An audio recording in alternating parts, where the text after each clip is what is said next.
Okay, so we're back to duties of the heart, and we are still in Shara B'Tachon. We're actually coming to we're we're gonna finish up Shara B'Tachon today for sure. Okay, should be interesting. So we're gonna finish the Gate of Trust today, and then I'm gonna stand up and I get the next volume. So that finishes this volume. That's pretty impressive. For those of you using Sefaria, you're in the 7th chapter, and we're in section 12. We're in section 12. And for those of you who are using this edition, either in the large size or the cute size, it's on page 467, 466. So, so just to kind of go back, just go back a few lines. He's talking about the increasing levels of trust that one can have in God, and he relates this to the growth of a child. And he starts out by and so he starts talking about a child, and he says, "Child at the beginning of its life, trust in its mother's breast." Right, that's where kind of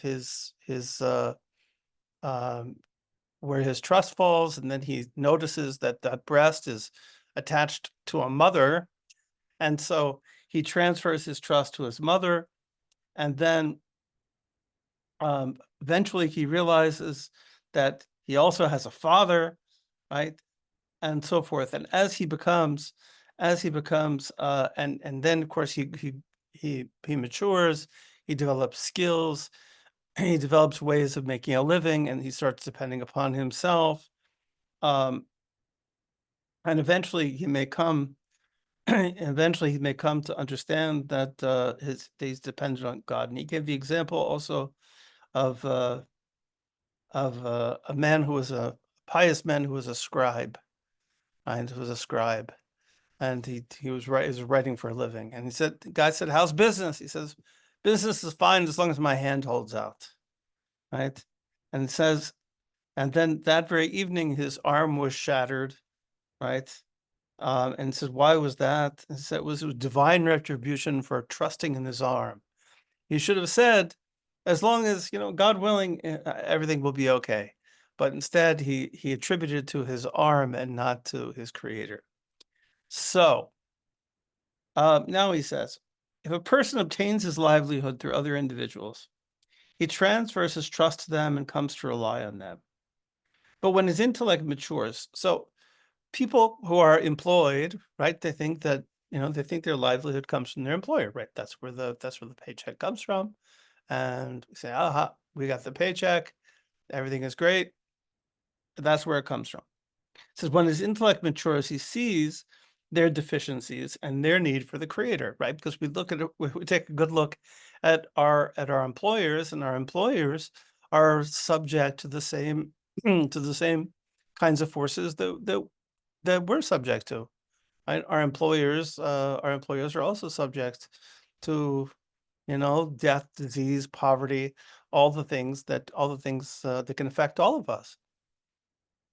So he said, okay, and he sees that they need the creator too. May he be exalted. And he transfers his trust to him, relies on him in matters beyond his control, which he has no alternative but to surrender to the divine decree. So it says, so the first thing that we start to depend upon God for is the things which are obviously not in our control. So things like, he gives the example, he says, rainfall on sown fields, sailing the seas, crossing parched deserts, sudden floods, outbreaks of pestilence among living creatures, similar matters, which man is totally without devices. And it says in Yirmiyahu, but at the time of their distress, they cry, arise and save us. Right? All of those cases, we know the old, the old adage that there's no atheist in a foxhole. I'm not sure that's exactly true, but when we're in when suddenly you're in a natural disaster and it's completely out of your hand, the tsunami is growing out there in the ocean, and it's gonna sweep up, on the shore. Like, what else is there to do but pray? Right? That's when you're out of options. So people at the kind of lowest level of trust of God is when things are completely out of your control. It says if his conception of God matures further, right? So once again, the analogy of the child who's maturing, which matures further, he will trust in him also in matters in which he can exert some influence. So earning a livelihood by dangerous means or in exhausting occupations, right? So if you're involved in some very difficult, some difficult kind of profession or a dangerous kind of profession, then yes, you're seeing your own part in it, but you're also seeing a kind of divine part in it. You'll see able to see both of those things. Um, and he will avoid these means, trusting that God will provide him with an easier occupation with which to earn a living. So somebody who has a very difficult way of earning a living might say to himself, okay, you know, I'm putting myself in danger. And by the way, this was very pertinent at his time, because at his time the Indian Ocean spice trade and stuff was mostly managed by Jews, and so he probably knew people. He probably knew people who were in this kind of kind of in this Indian Ocean trade, and it was pretty dangerous. It was quite dangerous. And he said, there are people who will say, maybe they'll trust God, like I don't trust God that I don't necessarily have to cross the ocean to make a living, right? I don't necessarily have to, go to all these dangerous and exotic places to make a living. I can find a way of making a living at home. It says if his conception of God matures further, he will trust in him in all the means. Those that are demanding, those that are undemanding, and his aim in employing them will be to serve God and fulfill his commandments. So not just the things which are difficult, not just the things which are out of his control, but even the things which are in control, and that further that the goal of making a living, the goal of using the various means that we have to make a living, because those are going to be to serve God, fulfill his commandments. Something very nice was said about a friend of mine. Nobody from my synagogue is here today, so I can say this and nobody will be embarrassed. But there's a very nice man in our synagogue. I won't name him because he would be embarrassed. And he had a nice business. He had a nice business, and he built up this business, and he made a lot of money. But he lived very simply. I mean, he has a small condominium. He doesn't take big vacations, but he always has lots and lots and lots of guests. And he has his house. His house is like a giant table. It's just this huge.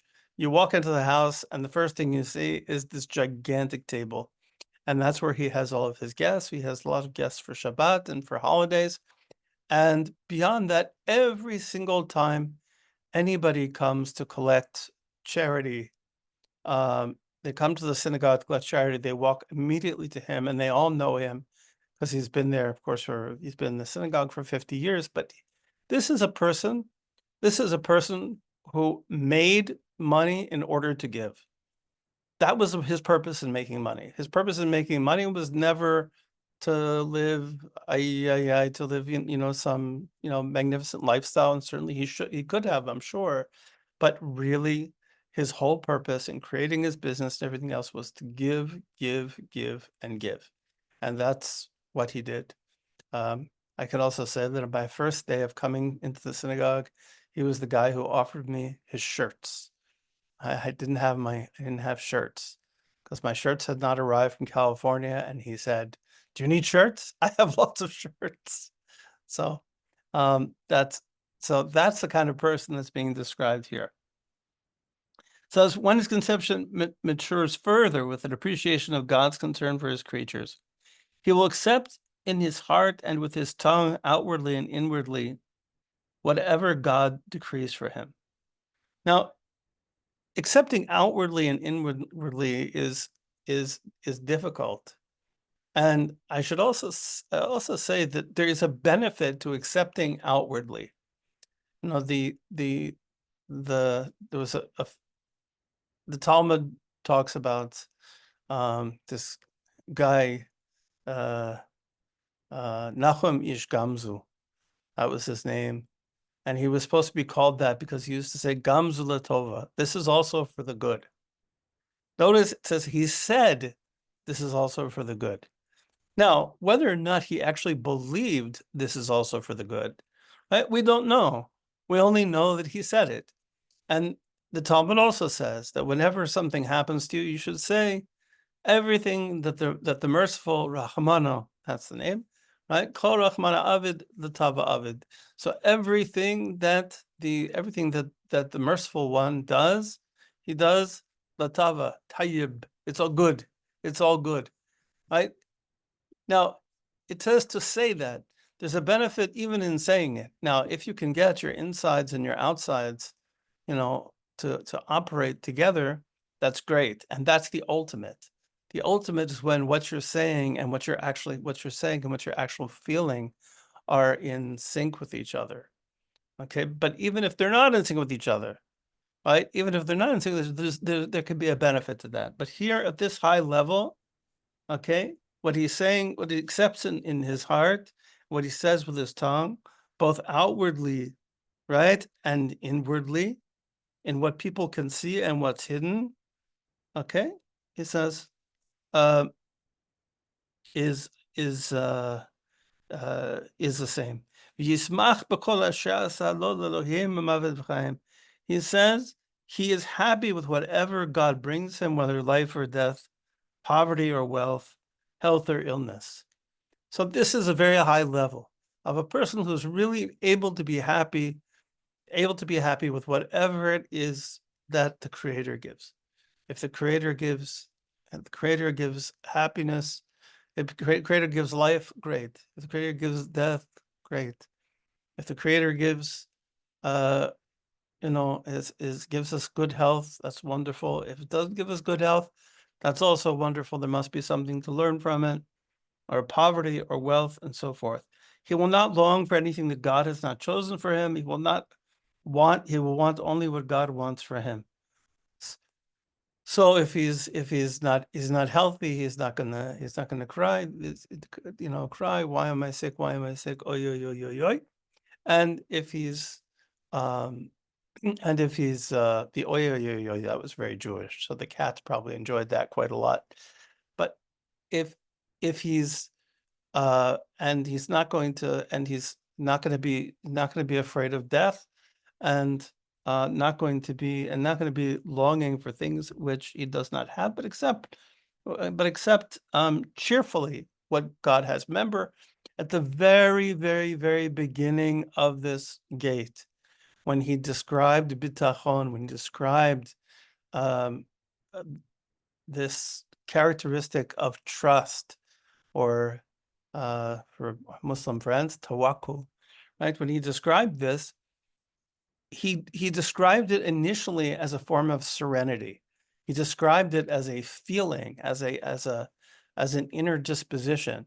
And so here, saying that the ultimate of bitachon is to be happy, to be besameach bechelko, to be happy with your lot, to be happy with whatever it is that God gives you. Now, by the way, shouldn't impose this on somebody. You have to be careful with this one. When something is bad is happening to somebody, or they're in a depressed place, okay, don't try to talk them into this one. Okay, that's not a good move, right? Somebody is depressed, they're not healthy. I remember I was quite sick at one point, and all my friends were very pious, right? So all of my pious friends would come and they would say, it's whatever Kadosh Baruch Hu wants, you have to be, Sameach Bechelkai, you have to be happy with happy with your lot. And it was great. But at that moment, I really couldn't hear it. And I told my daughter, I said, please talk to people and tell them to stop being pious with me. I said, maybe they shouldn't talk to me for a little while because I'm really depressed. So, so it's, you have to be careful with this. It's something that you have to work for in yourself, but it's not necessarily something you want to try to impose on other people. So he will not long for anything God has not chosen him, and will only want what God wants for him. He will be completely devoted to God. He will surrender his soul and body to his judgment in worldly matters. He will not prefer one condition over another, nor desire to be in any condition over the one he is in. So as far as worldly condition, if you're living in a palace, that's good. If you're not living in a palace, that's good too. If you're if you're living on if you have a beautiful feather bed, that's wonderful. And if you have a straw mattress, that's also wonderful. And if you have a bare floor, that's also wonderful. For a person who accepts whatever God gives them.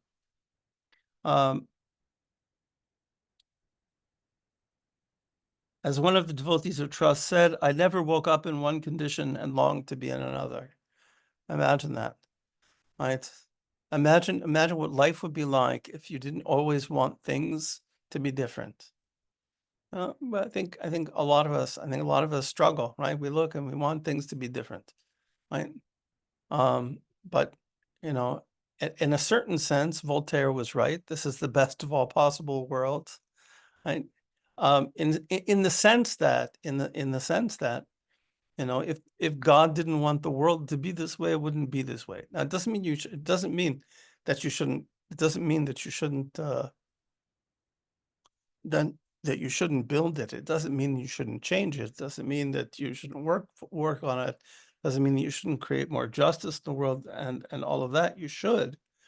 But inside yourself, there should be that serenity that we spoke about at the very beginning of our discussion of trust, where you never woke up in one condition and longed to be another. Right? So you never, if I woke up on the floor, I shouldn't think about, oh, gee, I wish I had been in a bed. So with his conception of God matures further, and he understands the purpose for which he was created and brought into this fleeting world, and recognizes a high degree of the next world, which is the lasting one. Because this world is, very brief, right? We have an eternal soul, and it flickers around in this world for just a very short time. For a very short time. This is just a little piece of our.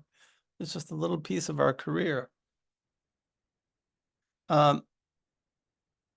So he will despise this world and its means, and will commit himself in thought, soul, and body to God. And I always, let me look at this word for despise, because I don't like that word. But let's see. Yeah. Oh, yeah. Well, he says, Yimas ba'olam hazeh. He'll be disgusted with this world. But I guess that's like despising. That he'll be disgusted with this world. He'll see it as something which is muse, like something which is disgusting or unpleasant. And I guess from some perspective, some perspective that's true. So he's not going to look at this world as being something which is, so attractive, and be concerned instead with the lasting one. He'll despise this world and its means, commit himself in thought, soul, and body to God, may he be exalted. He will delight in remembering him when alone. So even when you're alone, to the remembrance of God, and to immerse your mind in God, and feel empty when not reflecting on his greatness. That in those moments, in those moments when your mind strays from the remembrance of God, you'll feel like something is missing, like you were like you're empty inside. It says, even in great assemblies of people, he will desire only to please him and will long to meet him only. So even, you know, uh, I remember a teacher of mine, Professor Shah in Chennai, once mentioned to me, and actually in Rebbe Nachman of Breslov also mentions it, actually, now that I think about it, said, you know, a person can be alone with God anywhere, right? So even if you're with a million people, even if you're a million people and there are lots and lots of people around you, you can always be alone with God. And so for a person who is so attached to God, is going to be alone with him all the time. The joy he takes in love of him will supersede in his own experience the joy that worldly people take in the world and the joy that unworldly people take in the world to come. So there's nothing. So the love of God, the love of God becomes so all consuming that it can fulfill, it can fill all the vacuums. This is the highest level among those who trust that the prophets, the pious, God's pure elite. As scripture says, even in the path, this is from Yeshayahu, from Isaiah, says, even in the path of your judgments, God, we wait for you. The soul's desire is for your name and recollection. That waiting, as I've mentioned many times, because we see it a lot in the Psalms. Kivinucha kaveh is related to the Arabic taqwa. It means not just waiting, but kind of, like an attentiveness. So when we say we wait for God, it's not like we're waiting for a train, right? It's not like we're waiting for a train, when's the train going to get here? But it means that we're attentive, just as when we wait for something, we're in a state of constant attention, watching the tracks. So also, this is like a state of attention. It's also related to the word for hope, right? Tikva, um, tikva, in modern Hebrew. Okay. So he says there are 10 levels of trust. One who trusts will inevitably be on one of these levels. Okay, this is it's standard medieval stuff, right? All medieval religious books, they love to put everybody into levels. It's it's sort of a sign. I think it's the Aristotelian, urge to classify things. Yeah, tikva it is related to talk. Yeah, it is. It is. Because hope means is like looking forward to something. So yes, it's the verbs are related to each other. Okay. So we find the idea of trust expressed in the language of scripture in 10 different terms, corresponding to these 10 levels. They are let me see. Okay, hold on. Okay, hold on. Let me just look at it. Okay, boteach, the person who trusts, right? Mishan, a person who supports. Tikva, hope. Mased, to take refuge. Expectation. Hichoy, waiting. Asmicha, reliance. Shavar, Shever. I don't know that one. Sever. I don't know that one. Oh, like, okay, dependence. Okay, it's possible. I don't know it. Misa'ad, help. And then finally, chesed, which means like to have confidence in someone. So may God in his mercy set us among those who trust in him, who surrender outwardly and inwardly to his judgment. Amen. Nishlam Shabitochon Elachron Yishon. So we've finished we finished the Shar HaBitachon. What many people would consider it to be certainly the most read of all of the Shever usually means broken. You're right. I need Shever usually means broken, but this is Sever. So I don't know the word. I've never seen it before. So Sever, Sefaria says resting. resting. Okay. So maybe it has to do with the kind of tranquility or like a sever. Okay. So we have we finished Shara Bitachon. Do we have some thoughts on Shara Bitachon before we start up on something something else? I have some thoughts. Yes. We're gonna start the video. I don't know if you can see me. It's a little dark here. I'm in the office today. So conveniently, I think I attended first 2 or 3 Shara Bitachon classes, and then I missed a lot in between, and I would, come or not come, depending on my work permission. And then I came today, and it feels like there was, pretty much he was talking about the same thing every time.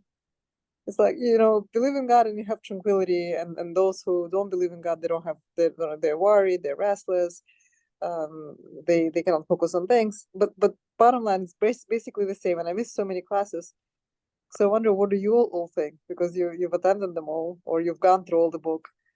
Did you find it very repetitive and very basically the same message written in different words? I can. I mean, I have. I'll give you my answer, and then everybody can chime in. So, I think what happened is, if you came in the beginning and the end, the beginning and the end are very similar, right? Because he starts out with this kind of definition of what it means to trust, and at the end he talks about the kind of stages and varieties of trust and how that grows. But the middle part is where he kind of lays out, first of all, what human trust is and what are the conditions under which we trust other human beings.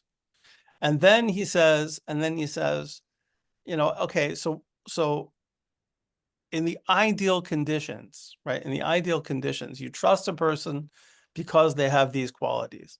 And then he says, and God has all these qualities in spades, right? God has all these qualities in a way that a human being never can. And so your trust should not be in human beings or in the intermediaries, but should be in the source itself, which is God. But yeah, I mean, it is kind of pounding away. It's kind of pounding away a message. Well, I blame you, Rabbi, because you didn't have a lot of recordings. I kept asking, is there a recording for the Oh, yeah. Well, I'm horrible at posting my recordings, but now I'm getting better. I'm posting my recordings immediately after finishing. So I find that Tehillim, yeah, you're much more diligent in posting Tehillim, and I'm very appreciative of that, because I love these little sessions on Tehillim. But yeah, I missed a lot, and I wasn't able to. Yes, sort of. I'm slowly learning to be more Thank you very much. diligent. I guess I got the introduction and the conclusion, which were pretty much the same, and I missed the middle paragraphs. The middle paragraphs. Well, the beginning and the end are the most important part, so that's good. I've been through this a few times. I think this is like my second or third time through the book. Like it doesn't feel like the same information, because I'm not the same person each time you go through the book. I'm a different person, because life is so flipping like bizarre and weird that like it feels like driving down the highway really, really fast. For those of you who drive, when you drive really super fast, at some point like your perception of everything feels different. And so life feels like that a lot lately. So every time I've come to this thing, even though like it's the same book, it's like it's a needed message, or it's like, oh wow, really? That I learned this because I already forgot. So I don't know. It's kind of like your heart just doesn't beat once. It beats all the time. You breathe all the time, like not just once. So I feel like that's like Yeah. why this is.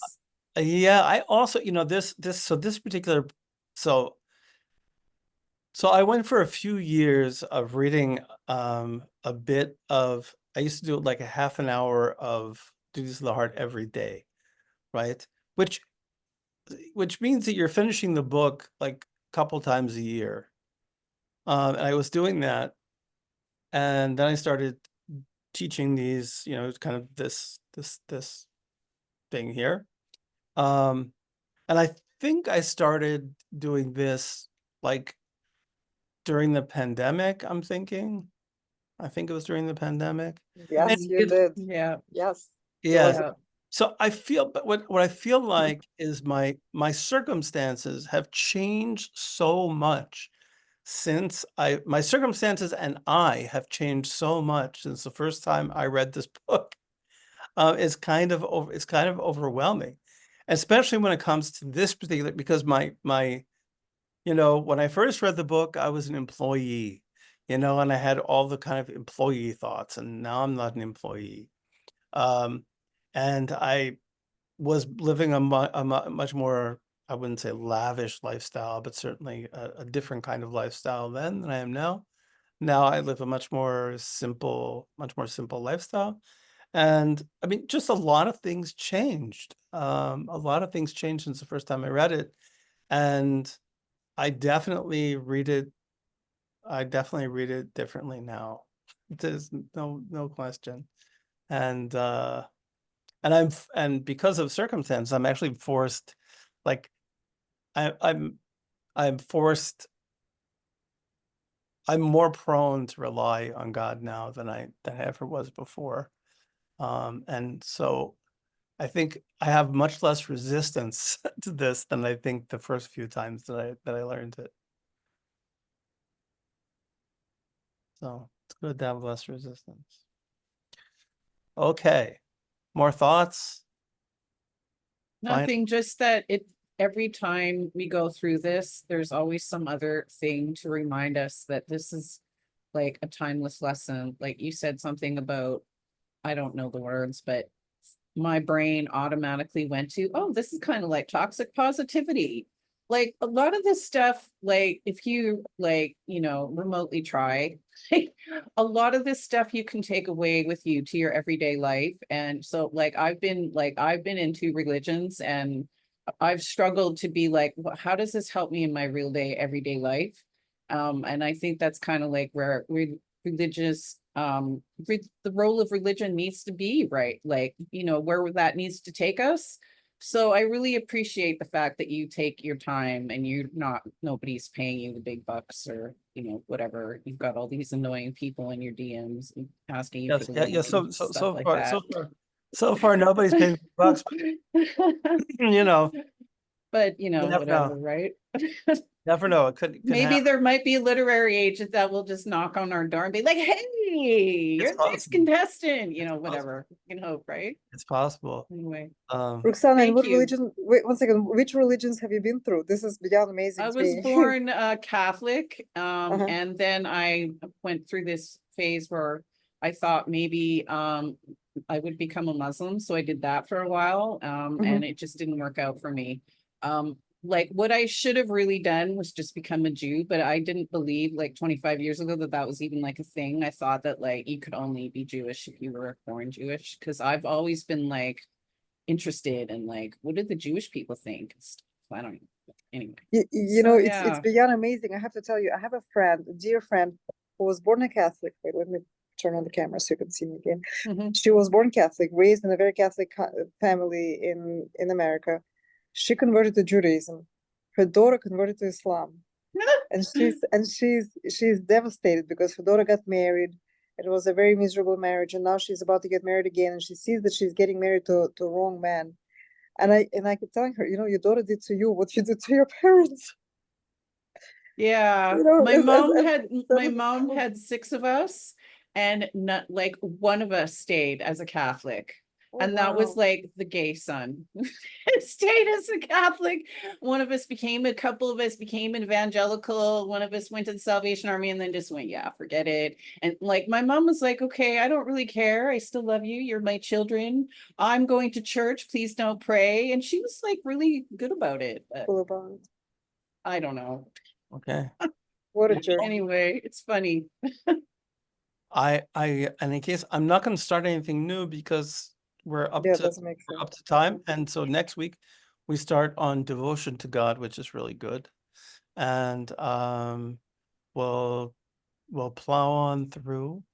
And I thank you for being along for the journey. I will post this online for the people. I'm Lee, let's wait. How about organizing a CU? well, assume I'll work on that. I'll work on the assume. Okay. Roxana, everybody's invited. You guys, between Lee and me, I think we can host you all. We sound so many people. Everybody comes to Okay, Washington. I'm inviting you to Lee's house. But I'll host you all. I'm Thank you very wondering if much. everybody will Everybody come. gets invited to my house. No, I'm inviting everybody to my house, and you're welcome to join. Well, you have the beautiful dance room. So, Yeah, we'll be dancing. It's a so little far to come from Seattle. true. Well, we'll send you a flying horse, no problem. Everybody have a beautiful week. If I don't, oh wait. Monday, just so you know, I'm gonna post it online. Next week I will not be here because I'm going on a road trip with my daughter. She has to relearn how to drive. And she has to learn how to relearn how to drive in the Appalachian Mountains because she has a project in Kentucky. She has a project in the mountains of Kentucky, and she hasn't driven for many years. So we are going to West Virginia to try to learn how to drive again. So pray for me. That's please. Country road. Yeah, so we're going, I forget where we're going, but it's like in the middle of nowhere. And But West Virginia is so beautiful. You cannot go wrong. It's yes. gorgeous. Yeah. My daughter assured me that wherever we're staying, it has running water. That's Right? I agree with Linda. It's just so beautiful. I think the slogan is wild and wonderful. It's gorgeous. I love it. my last trip to West Virginia, I made the big mistake of renting a cabin. And I apparently I didn't understand what the word attached bathroom meant, or in any case, it had an outhouse. And it had a sign on the outhouse that said, "Beware of raccoons." And that was not making me happy. The idea of having to go to the bathroom and have to worry about raccoons was not my, Could have been worse. Could have been snakes. it could have been rattlesnake. That's right. Apparently you and Linda thought of that at the same time. Okay, have a beautiful, so I won't see you next week. But you guys know where to find me in the DMs and wherever else. And have a good week. Bye.